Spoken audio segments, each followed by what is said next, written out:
कहा जाता है क्रिकेट में सफल होने के लिए बैटिंग करने का तरीका बहुत ही अच्छा होना चाहिए, लेकिन कुछ खिलाड़ियों के बैटिंग करने का तरीका इतना अजीब था जिसे देखकर आप यही कहेंगे, भाई ये खिलाड़ी नहीं, ये तो अनाड़ी है। जहां कुछ खिलाड़ियों का बैटिंग स्टांस शुरू से ही अजीब रहा, वहीं कुछ खिलाड़ियों ने गेंदबाज के हिसाब से या फिर रन ना बनने के कारण अपने स्टांस को बदल दिया। आज हम इस वीडियो में बात करेंगे 9 ऐसे ही बैटिंग स्टांस के बारे में। मेरे हिसाब से नंबर 3 बहुत ही अजीबोगरीब है, बाकी आप खुद ही देखकर फैसला कर लीजिए। 9वें नंबर पर हैं जॉर्ज बेली, प्राइम मिनिस्टर। 11 और साउथ अफ्रीका टीम के बीच मैच हो रहा था। 174 रन के लक्ष्य को चेस करते हुए मेजबान टीम के 53 रन पर 3 विकेट गिर चुके थे और क्रीज पर थे कप्तान जॉर्ज बेली। बेली ने आते ही जो किया वो क्रिकेट इतिहास में हमेशा याद किया जाएगा। बेली ने ऐसा बैटिंग स्टांस लिया जिसमें उनका पिछवाड़ा बॉलर को फेस कर रहा था और ये देखकर अफ्रीका के कप्तान फाफ डू प्लेसिस भी हंसने लगे। मैच के बाद बेली ने बताया उन्होंने ऐसा इसलिए किया क्योंकि बैटिंग स्टांस चेंज करने से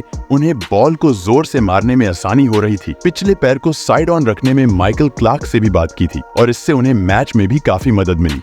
नंबर 8 रोरी बर्न्स का तरीका। अजीब तो नहीं कहेंगे, लेकिन मजेदार जरूर है। रोरी बर्न्स का बैटिंग स्टाइल कॉपी करने से आपके रन बने या ना बने, लेकिन गर्दन अकड़ने की पूरी गारंटी है। दरअसल उनका बैट काफी देर तक हवा में रहता है और उनका सर एकदम सीधा, मतलब कंधों के ठीक सामने। एक इंटरव्यू में बर्न्स ने बताया कि गेंद को बाईं आंख से देखने के लिए उनका सर एकदम सीधा रहता है, जिसमें उन्हें शॉर्ट पिच गेंद खेलने के लिए अतिरिक्त समय मिल जाता है। नंबर 7 क्लेटन लैम्बर्ट ने अपने करियर में 12 वनडे और 5 टेस्ट खेले हैं। इसको आप 2 हिस्सों में बांट सकते हैं। कुछ मैच वो वेस्ट इंडीज की तरफ से खेले, वहीं कुछ मैच यूएसए की तरफ से। उन्होंने टीम जरूर बदली, लेकिन खेलने का तरीका नहीं बदला। वो विकेट से हटकर खड़े होते और बल्ले को दोनों पैर के बीच पटकते थे। जैसे ही गेंद करीब आती, वो शफल करके विकेट के सामने आ जाते थे। नंबर 6 पाकिस्तानी खिलाड़ी फवाद आलम ज्क्रिकेट के सबसे बदनसीब खिलाड़ियों में से एक है। घरेलू क्रिकेट में 56 के औसत से 14,000 रन बनाने के बाद उन्हें अंतरराष्ट्रीय क्रिकेट में ज्यादा मौका नहीं मिला। क्रिकेट एक्सपर्ट के हिसाब से फवाद आलम का अंतरराष्ट्रीय क्रिकेट में फेल होने का कारण उनका असामान्य बैटिंग स्टांस था। उनके बल्लेबाजी करने का तरीका कुछ ऐसा था कि वो गेंदबाज को अपने 3 स्टंप्स दिखाते थे और गेंद के करीब आते ही वो शफल करके विकेट के सामने आ जाते थे। साइड ऑन खड़ा होने के कारण LBW होने का खतरा बना रहता था। नंबर 5 लांस क्लूजनर को देखकर लगता था बैट लेकर नहीं गदा लेकर खेल रहे हैं। वो 90 के दशक के सबसे बेहतरीन खिलाड़ियों में से एक थे और आज उनकी गिनती वनडे क्रिकेट के दिग्गजों में होती है। हालांकि उनके बैटिंग स्टांस के दौरान वो बैट को इतना ऊंचा उठाते थे कि बैट उनके सर के बराबर आता था, इसलिए उनका स्टांस बिल्कुल बेसबॉल के स्टांस के जैसा लगता था। हालांकि क्लूजनर ने इसी बैटिंग स्टांस से लंबे छक्के लगाए। क्लूजनर एक अच्छे गेंदबाज भी थे और आगे चलकर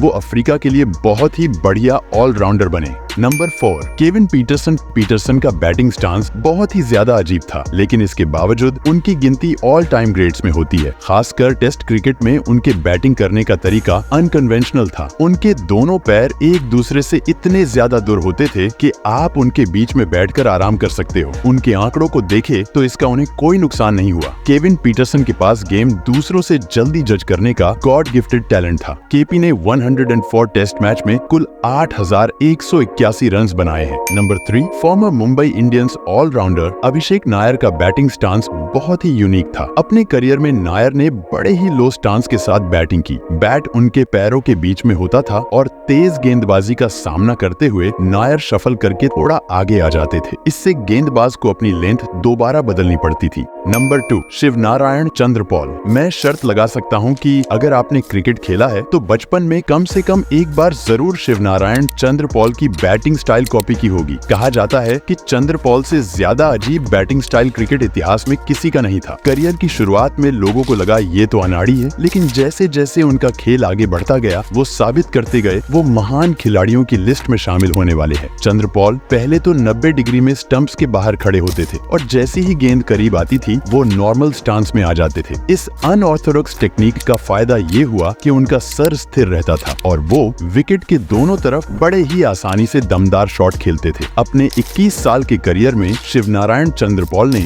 लगभग 20,000 रन बनाए और अपने करियर के अंत तक उनका बैटिंग स्टाइल बिल्कुल भी नहीं बदला। Number 1, Steve Smith. क्रिकेट में ये मायने नहीं रखता कि आपका बैटिंग स्टांस कैसा है, मायने ये रखता है कि आप गेंद को खेलते समय कितना कंफर्टेबल महसूस कर रहे हैं। अगर आप स्टीव स्मिथ की बैटिंग स्टाइल कॉपी करना चाहेंगे तो आपको यही लगेगा कि भाई ये तो बहुत मुश्किल है, जब तक आप बैट को नीचे लाएंगे गेंद निकल चुकी होगी। लेकिन वही बैटिंग स्टाइल स्मिथ के लिए वरदान साबित हुआ। क्रिकेट एक्सपर्ट्स कहते हैं कि स्टीव स्मिथ की बैटिंग टेक्निक काफी कॉम्प्लिकेटेड है, लेकिन क्रिकेट के दिग्गज सचिन तेंदुलकर के अनुसार स्मिथ ने इस टेक्निक को अपने जहन में उतार लिया है। स्मिथ एशेज 2019 से पहले ओपन चेस्ट स्टांस के साथ खेलते थे और गेंद के नजदीक आते ही शफल करके आगे बढ़ते थे। लेकिन जोफ्रा आर्चर जैसे कई गेंदबाजों ने स्मिथ को कई बार शॉर्ट बॉल पर आउट किया और फिर स्मिथ ने अपने बैटिंग स्टांस में थोड़ा बदलाव किया। वो अभी भी ओपन चेस्ट स्टांस के साथ खेल रहे थे, लेकिन शफल करने के बजाय अपने बॉडी का सारा वेट अगले पैर पर लेकर खेल रहे थे और इस तरह वो गेंद को स्लिप में मारने से बचे रहे और आर्चर के खिलाफ खूब रन बनाए। उम्मीद है आपको ये वीडियो पसंद आई होंगी। मिलते हैं अगली वीडियो में।